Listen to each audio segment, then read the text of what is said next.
Welcome back to Tech News Thursday, and I'm that tech guy, and I'll be bringing you the latest news and updates on everything tech related. Let's get started.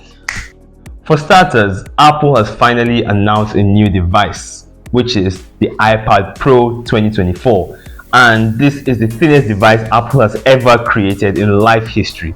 Yes, you heard me. The iPod Nano was actually 5.4 millimeters thin, while this iPad Pro is 5.3 millimeters thin. And that's just the iPad Pro 11-inch model. The 13-inch model actually is 5.1 millimeters thin, which is almost as thin as a paper. That's an over-exaggeration, but still, you get what I'm trying to say. It's really thin.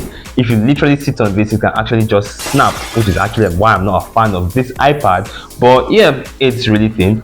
Moving on, it's powered by the M4 chip, which is actually way more powerful than the last iPad and can actually handle the workload of most MacBooks. So if you're trying to get a substitute for your MacBook, you can actually get this iPad Pro.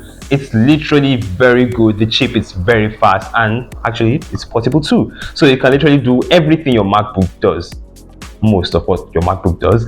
And this starts off at the price of $1,000 for the 11-inch model and starts off at the price of $1,300 for the 13-inch model. And actually it costs $200 extra if you're trying to get the iPad Pro with the SIM card, with the SIM slot rather, and that costs $200 extra. But if you're trying to get the iPad Pro with a nano-texture glass, which is $100 extra.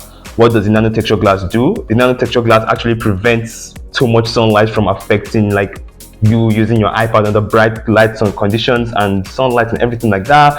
Well, long story short, it just helps you use your iPad Pro in bright light conditions. And yeah, to get that model of the iPad Pro, it's $100 extra. I'll leave the price details of everything in the description of this video below.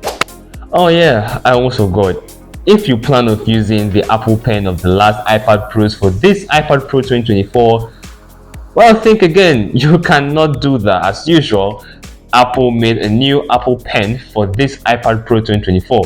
And if you ask me why, I don't know. It's just the Apple way. Unlike Samsung, which the S Pen can work all over all devices from last year or last 2 years or last 3 years, Apple doesn't let you do that. You have to buy a whole new Apple Pen all over again and just discard the last one.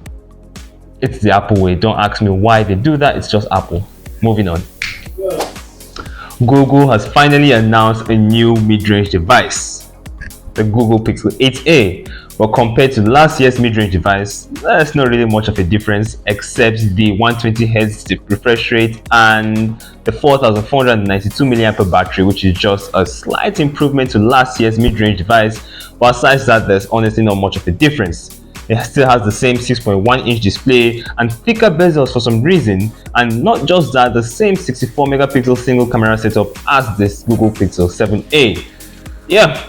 Also 8 gigs of RAM, such as that one too. There's not really much of a difference, honestly.